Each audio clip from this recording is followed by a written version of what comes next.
This is Mr. Adam, currently in his 70s. He started his career as a young engineer at the age of 25. Now he's retired, living in his own home with no financial worries for himself and his grandchildren. As a young man, he consistently honed his skills and ensured that his earnings increased. Out of his earnings, he saved some and then invested. Most people know how to upskill for their careers but are totally lost on saving and investing. But it's pretty easy. Do not spend all you earn.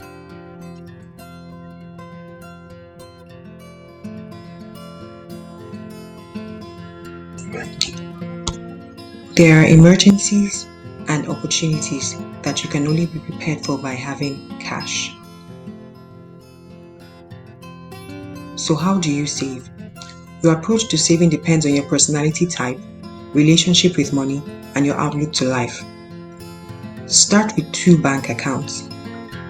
A utility account with full access. A savings account with restricted access. There are 3 ways to save: capped expense approach, percentage of income approach, and detailed budget. Click here for a tool that will let you know the approach that best suits you as I go into these methods in more detail. Capped expense approach.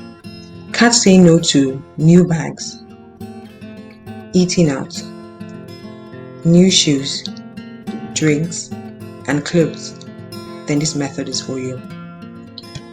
The capped expense approach. Set a monthly spending limit.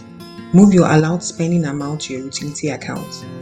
Put the rest of your earnings in your savings account. Ensure that you spend only from your utility account, and slow down if you are far from your next check and your account is getting low. Percentage of income approach.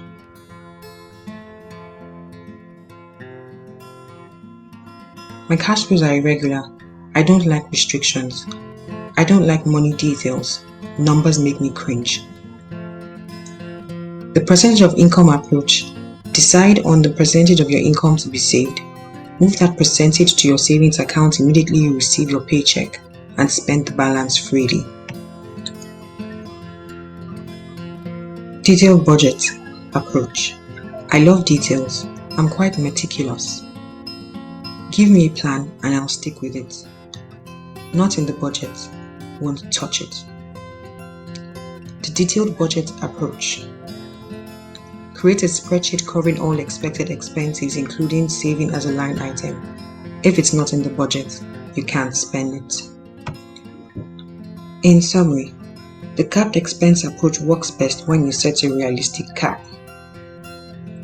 For the percentage of income approach, be careful to review your percentage higher as your earnings increases to ensure optimal saving.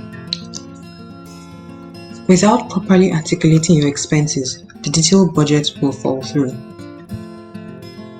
So get an accountability partner to keep you on track, regardless of where you are or could have been. Just start now. The link to the assessment tool is in the description box. Feel free to ask questions and give feedback in the comment section. And don't forget to subscribe to my channel. Bye.